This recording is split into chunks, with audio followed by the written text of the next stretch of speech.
ये रिजल्ट है। ओह, रिजल्ट आ गया। Yes sir.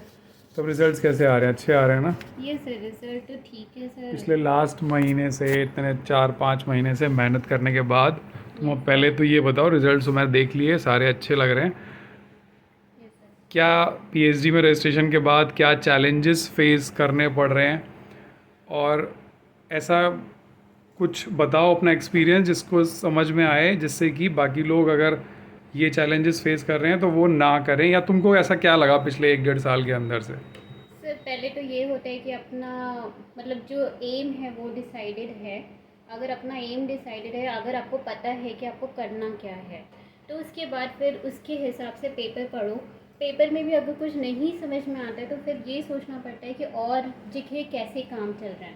मतलब ये काम और लोग तो कर ही रहे हैं तभी पेपर आए हैं। तो अगर यहाँ अपनी यूनिवर्सिटी में फिर देखना पड़ता है कि ऐसे काम अपनी यूनिवर्सिटी में कौन कर रहा है, तो उनसे जा कर के फिर कांटेक्ट करना पड़ता है कि हमें ये काम करना है। अगर अगर वो लोग मतलब उनके ऊपर भी है कि वो लोग अलाउ करें ना करें आपको अपने लैब में परमिशन दें कि नहीं हाँ, दें। क्योंकि कई लोग होते हैं कि मतलब अपने आप पहले तो अलाउ ही नहीं करते हैं। करेक्ट। तो फिर मतलब पहले तो पूछना पड़ता है, जा करके कांटेक्ट करना पड़ता है अलग अलग लैब में जहाँ काम मीन्स चल रहे हैं। कोलैबोरेशन करना हाँ पड़ेगा आपको, हाँ, जो लोग काम कर जो रहे लोग हैं। काम कर रहे, ठीक। बिकॉज जो आप पढ़ रहे हो वो ठीक है, बट आप अगर देखोगे तो प्रैक्टिकल जो है वो ज़्यादा समझ में आएगा। हम जो पढ़ रहे हैं वो ठीक है, वो समझ में तो आया, लेकिन प्रैक्टिकल जब तक नहीं देंगे तब तक कॉन्सेप्ट क्लियर नहीं होगा। अच्छा, ये रिजल्ट्स आने में तुमको कितनी बार स्टैंडर्डाइज करना पड़ा चीज़ें, अगर इन जनरल मैं पूछूं तो? काफ़ी मतलब पहली 2 बार से में 3 कितने बार, रिजल्ट्स आए? 2 से 3 बार। मतलब पहली बार तो मैंने 2 या 3 एक बार किया तो नहीं, फिर दूसरी बार मैंने किया तो हाँ ठीक है, मतलब रिजल्ट कुछ कुछ दिखने लगे। देन मैंने फिर पूरा स्टार्ट किया मीन्स अपना कई बार वर्क। रिपीट करना हाँ, पड़ा। और तुमने प्रोसीजर भी अपना स्टैंडर्डाइज करा, अपना स्टैंडर्डाइज जो भी किया है, लिटरेचर अवेलेबल थी उससे देख के? उससे देख करके। देन लैब में, अदर लैब में जा कर के देन मैंने कॉन्सेप्ट क्लियर किया कि अच्छा ये सारी चीज़ें वो लोग भी कर रहे हैं, कैसे जो कर रहे हैं, हाँ ये सारी चीज़ें बहुत सारी देखी। चीज़ें। देन मेरा कॉन्सेप्ट क्लियर हुआ, देन इधर आ कर के देन मैंने स्टैंडर्डाइज किया अपना प्रोटोकॉल खुद से।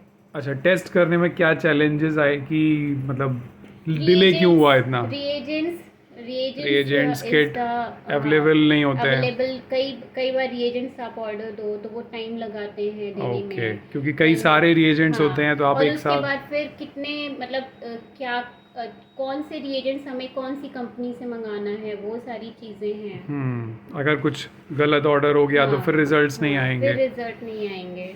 तो ओके। पहले तो उनके यहाँ जो वर्क हो रहा था, जिस रिएजेंट से वर्क हो रहा था उससे मैंने स्टैंडर्डाइज किया, तब जाके तब जा कर के ये। अभी सारे रिजल्ट सेट हो गए हैं और तुम्हारे रिजल्ट्स आने स्टार्ट हो गए हैं, यस करेक्ट? सर। ओके, तो ओवरऑल अब तुमको क्या लग रहा है, तुम कितनी जल्दी अपनी थीसिस बाइंड अप कर दोगी, या क्या क्या चीज़ें कमी रह रही हैं थीसिस में बाइंड अप करने में? नेक्स्ट दिमाग में चैलेंजेस क्या फील हो रहे हैं?